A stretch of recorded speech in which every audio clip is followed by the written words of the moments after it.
मिस्र का राजा पृथ्वी पर सबसे पुराना और शक्तिशाली म्यूटेंट था, जो लोगों से अपना असली रूप छुपाने के लिए सोने का कवच पहना था। वो एक सर्वनाश का सम्राट था जो खुद को भगवान मानकर इंसानों के तुच्छ होने का आनंद लेता था। वो कई सालों से पसंदीदा म्यूटेंट की शक्तियां छीनकर खुद को और भी ज्यादा शक्तिशाली बनाता रहता था और आज वो अमृतत्व की शक्ति हासिल करने जा रहा था। लेकिन इस प्रक्रिया में बहुत समय लगता था। जब म्यूटेंट किंग दूसरे से अमृत की शक्ति सोख रहा था, तभी उससे पीड़ित लोग महल पर हमला कर देते हैं, क्योंकि वो झूठे देवों के गुलाम नहीं बना रहना चाहते थे। वो सम्राट को खत्म करना चाहते थे। म्यूटेंट किंग की रक्षा के लिए उसके चारों योद्धा विद्रोहियों से लड़ने लगते हैं, पर जैसे ही मिस्र का पिरामिड ढहने लगा तो उसमें सम्राट भी गहरी खाई में गिर जाता है। लेकिन उसके अंतिम योद्धा ने अपने प्राणों की बाजी लगाकर सम्राट की रक्षा के लिए एक कवच बना दिया था। लेकिन गिरती हुई चट्टानों से योद्धा कुचला जाता है और सम्राट गहरी खाई में दबकर रह जाता है, जिसके बाद 5000 साल बीत चुके थे। इंसानों ने काफी तरक्की कर ली थी। वो भूल चुके थे कि कभी एक म्यूटेंट किंग उन पर राज किया करता था। लेकिन उसके कुछ भक्त सम्राट के मकबरे को खोजकर उसे वापस जगाने लग जाते हैं, क्योंकि वो चाहते थे कि सम्राट फिर से इंसानों पर राज करे। क्योंकि उन्हें मानव लालच और बुराई से नफरत थी,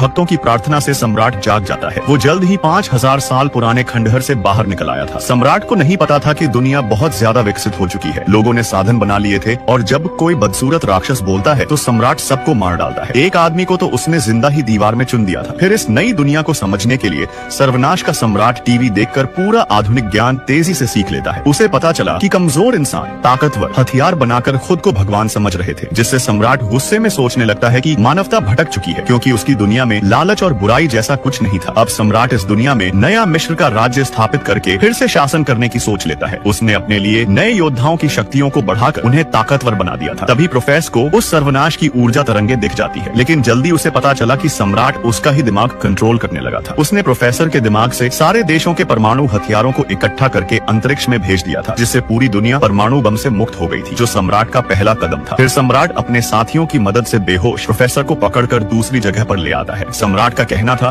कि वो हजारों सालों से पुनर्जन्म लेता आ रहा है। उसमें कई महान शक्तियां थी, लेकिन वो हमेशा से दूसरों के विचारों को कंट्रोल करने की शक्ति पाना चाहता था, और आज वो शक्ति भी उसे प्रोफेसर से मिल जाएगी। सम्राट शहर को तबाह करके टूटे पत्थरों से एक नया पिरामिड बनाता है, जहाँ वो प्रोफेसर को अंदर ले जाकर उसकी शक्तियां वैसे ही हड़पना चाहता था जैसे उसने 5000 साल पहले अमृतत्व की शक्ति हड़पी थी। इस शक्ति पाते ही उसके लिए पूरी दुनिया पर राज करना बहुत ही आसान हो जाएगा। लेकिन प्रोफेसर को बचाने के लिए उसके साथी तुरंत पिरामिड आ पहुंचते हैं और म्यूटेंट योद्धाओं से लड़कर उनको भड़काने लगते हैं, जिससे मौके पर नाइट क्रॉलर चुपके से पिरामिड में घुसता है और प्रोफेसर को तुरंत लेकर विमान में टेलीपोर्ट हो जाता है। और जब यह बात सम्राट को पता चली तो वो गुस्से में पागल हो गया था और सबको मारने लगा था। यह देख मैग्नेटो भी अब उसको रोकने लगता है, क्योंकि मैग्नेटो जानता था कि अगर सम्राट सचमुच दुनिया पर राज करेगा तो यह दुनिया नरक बन जाएगी। इस तरह सारे म्यूटेंट मिलकर उस पर हमला कर देते हैं, लेकिन सम्राट के पास हजारों सालों की शक्तियां थी, जिनके सामने सब कमजोर पड़ चुके थे। जब सबकी जान खतरे में थी, तभी प्रोफेसर से भी ज्यादा शक्तिशाली जीन मैदान में उतरती है, जिसके पास फिनिक्स की शक्ति थी। वो प्रोफेसर के निर्देश पर फिनिक्स शक्ति से म्यूटेंट किंग को खत्म करने लगती है। मैग्नेटो ने भी उसको भागने से रोक दिया था, जिसके चलते शक्तिशाली जीन की फिनिक्स शक्ति के सामने म्यूटेंट किंग टिक नहीं पाता। जीन ने उसकी हर एक कोशिका को जलाकर राख कर दिया।